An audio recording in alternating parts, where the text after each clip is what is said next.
Welcome! Today we're diving into reliability block diagrams, or RBDs. These are tools that let you map out how different parts of a system relate logically.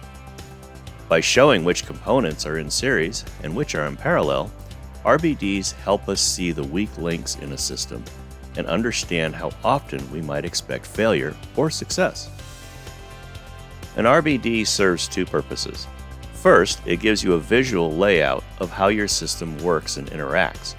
And secondly, it gives you the opportunity to assign probabilities to each component's reliability, so you can calculate the overall system reliability.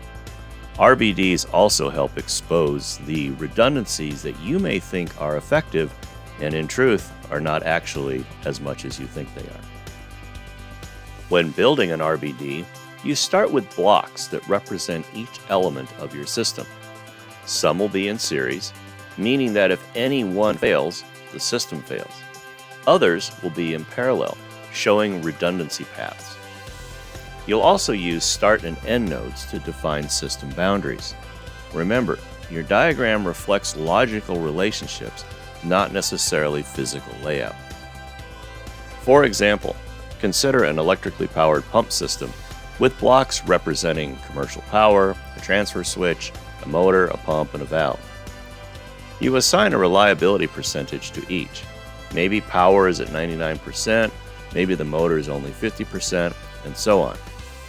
If those are in series, you simply multiply them together to get an overall reliability.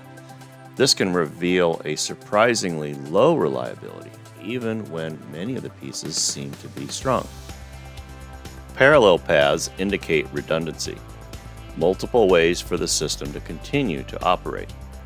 If one path fails, another may carry the load. This boosts reliability in general. From a calculation standpoint, instead of a straight multiplication as with series, you need to compute using OR logic, which changes how the probabilities combine. To assign realistic numbers to each block, you may have maintenance or operational data to use. But oftentimes data is sparse or even inconsistent. So estimates and qualitative observations are acceptable early on. For example, MTBF, how many days between failures? That can help you calculate a component's reliability. Once your diagram is built and the components have been scored, you'll see which parts are dragging down the whole system. That's where your efforts should go: maintenance, redesign, and perhaps even redundancy opportunities. Also, RBDs are not just for physical equipment. Any process or system function that has serial or parallel relationships can be modeled to improve its reliability. To wrap this up, reliability block diagrams let you both see and calculate how reliable your system could be, or is.